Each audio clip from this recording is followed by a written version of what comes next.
السلام علیکم ورحمۃ اللہ وبرکاتہ۔ ناظرین کرام، آج کے اس ویڈیو میں ہم حضور خواجہ معین الدین چشتی حسن سنجری رحمۃ اللہ تعالی علیہ کی زندگی کے کچھ گوشوں پر نگاہ ڈالیں گے۔ سب سے پہلے حضور خواجہ معین الدین چشتی رحمۃ اللہ تعالی علیہ کا مخلوق خدا کے ساتھ ویوہار اور رشتہ کیسا تھا، اس کے متعلق جان لیتے ہیں۔ ایک مرتبہ اجمیر کی سرزمین پر حضور خواجہ معین الدین چشتی رحمۃ اللہ تعالی علیہ کے سامنے کچھ ہندو بھائی آئے اور کہنے لگے، حضور آپ کے مرید بختیار کاکی کا مرید ہے جسے دلی کا سلطان التمش کہا جاتا ہے۔ اس دلی کے سلطان التمش نے ہم پر جو ہے ٹیکس کو بڑھا دیا ہے، لگان کو بڑھا دیا ہے، تو آپ کی بارگاہ میں گزارش ہے کہ یہ کاغذ جو ہم لے کر آئے ہیں جو ٹیکس کو کم کرنے کا ہے، آپ اس پر اپنا ایک دستخط کر دیں تاکہ التمش جو ہے ہم پر لگائے ہوئے ٹیکس کو جو زیادہ کر دیا ہے اسے کم کر دے۔ یہ بات سن کر حضور خواجہ معین الدین چشتی حسن سنجری رحمۃ اللہ تعالی علیہ نے کہا، یہ دستخط کرنے کی کیا بات ہے، تم لوگ اپنے گھر کی طرف چلے جاؤ، تمہاری یہ تکلیف، تمہاری یہ پریشانی، یہ پرابلم ہے جو وہ سالو ہو جائے گی انشاءاللہ۔ چنانچہ وہ سارے ہندو بھائی چلے گئے۔ حضور خواجہ معین الدین چشتی رحمۃ اللہ تعالی علیہ جو تھے، حضور خواجہ معین الدین چشتی رحمۃ اللہ تعالی علیہ رات جب ہوئی، رات ہی کے عالم میں، رات ہی کے وقت اپنے گھر سے نکل کر دلی کی طرف سفر کرنا شروع کر دیتے ہیں، دلی کی طرف چلنا شروع کر دیتے ہیں۔ سرعت کے ساتھ، تیزی کے ساتھ حضور خواجہ معین الدین چشتی نے اجمیر سے دلی تک کا سفر ختم کیا۔ جب دلی کی سرزمین پر پہنچے تو سب سے پہلے اپنے مرید بختیار کاکی کے گھر پر گئے، دروازے کو دستک دی، دیکھا بختیار کاکی جب باہر آئے تو دیکھا کہ باہر ان کے پیر و مرشد حضور خواجہ معین الدین چشتی موجود ہے۔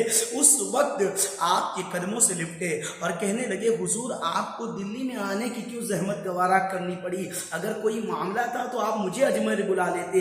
لیکن خواجہ معین الدین چشتی نے کہا، مجھے آنا تھا سو میں آ گیا۔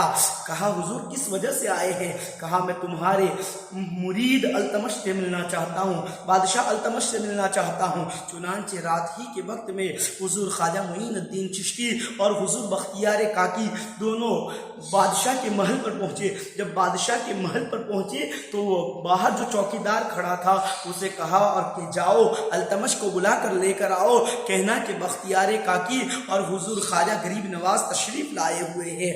جو چوکیدار تھا وہ کانپتا ہوا دربار میں داخل ہوا اور کہا کہ حضور آپ کے پیر و مرشد اور حضور خواجہ معین الدین چشتی دربار میں حاضر ہوئے ہیں۔ جس حالت میں بادشاہ التمش تھا اسی حالت میں وہاں پر پہنچا، پہلے اپنے پیر کے قدم بوسی کی، پھر اپنے پیر کی قدم بوسی کی اور کہا، حضور آپ کو کیوں آنے کی زحمت کرنی پڑی؟ کہا، تم نے اجمیر والے جو لوگ ہیں ان پر ٹیکس کو بڑھا دیا ہے، تو تم اس ٹیکس کو کم کر دو، ہو سکے تو معاف کر دو، ہو سکے تو ٹیکس کو معاف کر دو۔ حضور خواجہ معین الدین چشتی نے جب یہ بات کہی، کہا، حضور اتنی سی بات تھی، مجھے اجمیر بلا دیا ہوتا، جاؤ میں لکھ کر دیتا ہوں، حضور میں لکھ کر دیتا ہوں کہ میں نے ان تمام لوگوں کے ٹیکس کو معاف کر دیا، ان تمام کے ٹیکسوں کو معاف کر دیا۔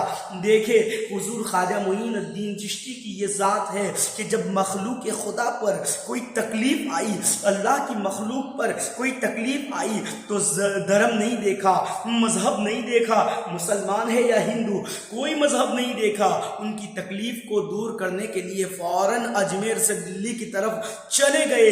یہ تھی حضور خواجہ معین الدین چشتی کی حسن سنجری کی ذات بابرکت۔ اور آج بھی زمانہ دیکھتا ہے، جسے بادشاہت چاہیے، جسے حکومت چاہیے، وہ حضور خواجہ معین الدین کی دربار میں اپنے دامن کو پھیلائے پہنچ جاتا ہے، وہاں چادر پہنچاتا ہے، وہاں پر جا کر عقیدت مندی سے دعا کرتا ہے اور وہاں سے اسے ہندوستان کی سلطنت عطا ہو جاتی ہے۔ جو کامیابی چاہتا ہے وہاں پہنچ جاتا ہے، اسے کامیابی مل جایا کرتی ہے۔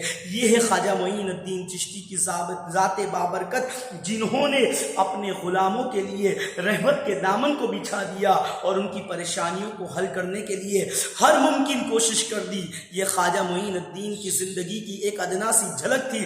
انشاءاللہ تبارک و تعالی اسی طرح کے ویڈیو کو ہم آپ تک لاتے رہیں گے۔ اس کے لیے آپ ہمارے چینل کو لائک کریں، ہمارے ویڈیو کو لائک کریں، چینل کو سبسکرائب کر لیں تاکہ ہم اسی طرح سے خواجہ معین الدین چشتی اور دیگر تمام اولیاء کاملین اور دین اسلام سے جڑی جانکاری پیش کر سکیں۔ السلام علیکم ورحمۃ اللہ وبرکاتہ۔